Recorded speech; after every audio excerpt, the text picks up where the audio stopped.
28th of October 2020, about 10:35 in the morning UK time. There's a sleeping giant about to erupt yet again. About a year and a half ago, I don't remember the exact dates, I did a video which proved to be my most successful video of all time on Jeffrey Epstein. And this was just after he'd been incarcerated, held on remand in prison. And I said in that video that he's not going to survive to see trial. He'll be dead within a week or two. Sure enough, he hung himself, allegedly. We'll never know the truth. It's been conveniently buried. But I wanted to revisit this in light of ongoing changes. Now, there's lots of things that are known, and there's still quite a lot of things that are not public knowledge. So I have to be careful of what I say.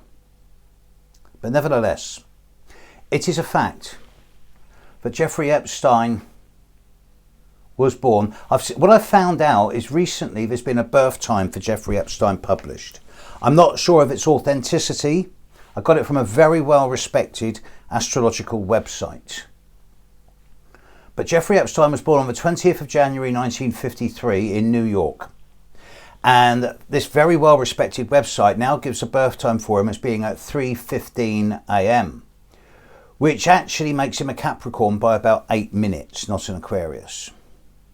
But regardless of the nature of Epstein's chart, firstly, there's two things about his chart that are still pertinent today. Firstly, he had the conjunction of Venus and Mars at 15 and 16 degrees of Pisces, and it was as Neptune passed over these planets in 2017, 2018, that the dissolving of his public image and the collapse of his status began to accelerate.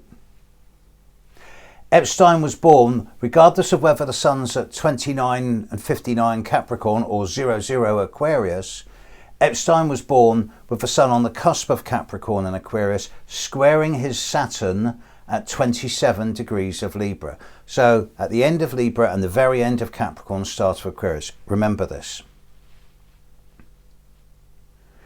Maxwell was born on the 25th of December 1961. And a well-known British astrologer has come up with a birth time for her of 3:20 in the afternoon in Paris, in France, giving her Gemini rising. But regardless of that birth time, Maxwell was born with a really big grand cross in her chart of the moon in Leo opposite Jupiter in Aquarius, square to Neptune in Scorpio, and with Neptune in Scorpio exactly opposite the asteroid Ceres, which deals with nurturing or the lack of, and issues around mummy. With Neptune opposite Ceres in her chart and Jupiter and the moon square Ceres in her chart, the lack of relationship with mother, the absence of nurturing, and the mystery concerning her, the way she was nurtured or not, and the conditionality of that is obvious in her chart. When you add to this that her father was Robert Maxwell, one of the biggest tyrants, one of the biggest media baron tyrants of modern times, and although we don't know a birth time for him, we know a date and place. He either had the moon at the end of Aries or the start of Taurus. But it's pretty obvious from his chart that he was very much a yes-no black-white man who wanted everything his way. His Neptune was exactly, within 1 degree on top of his daughter's moon. And it's a fair case to say that with her moon on his Neptune that they idolised each other. He named the boat that he allegedly slipped off of into the water and drowned when he was on his own, just before all of his dodgy financial dealings became public. That boat was named the Lady Ghislaine. It's interesting that when Robert Maxwell died, he was buried immediately after his death. No post-mortem, no autopsy, in Israel on the Mount of Olives, which is normally reserved for heroes of the Israeli state.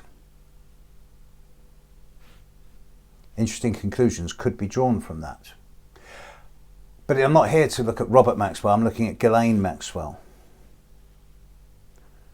Although she's a Capricorn with the moon in Leo, she has Saturn at 28, very nearly 29 degrees of Capricorn. Square Jeffrey Epstein's Saturn and on top of Jeffrey Epstein's Sun, to within 1 degree. So it's pretty clear how she was involved with him. Regardless of the nature of their relationship, they were kind of tied to each other. And there is a lot of stuff to come out on this that I cannot mention at this time. Once it's in the public domain, I've got many more pieces of the jigsaw I'd like to throw in.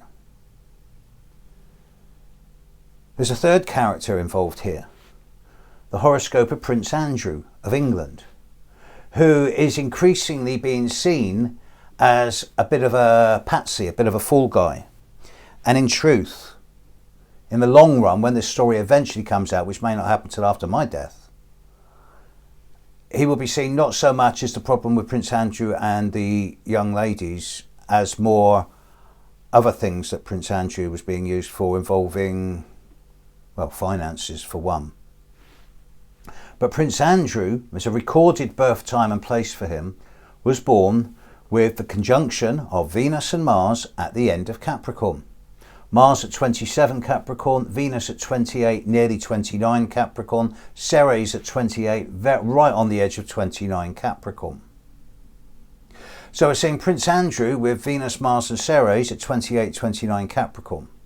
We're seeing Ghislaine Maxwell with Saturn at 28, 29 Capricorn. Jeffrey Epstein with the Sun at 29 Capricorn. Possibly 0 Aquarius. We're also seeing Maxwell's Saturn squaring his Sun. We're also seeing Epstein's Saturn squaring his Sun and squaring Maxwell's Saturn and squaring Andrew's Venus, Mars and Ceres. The point of all this is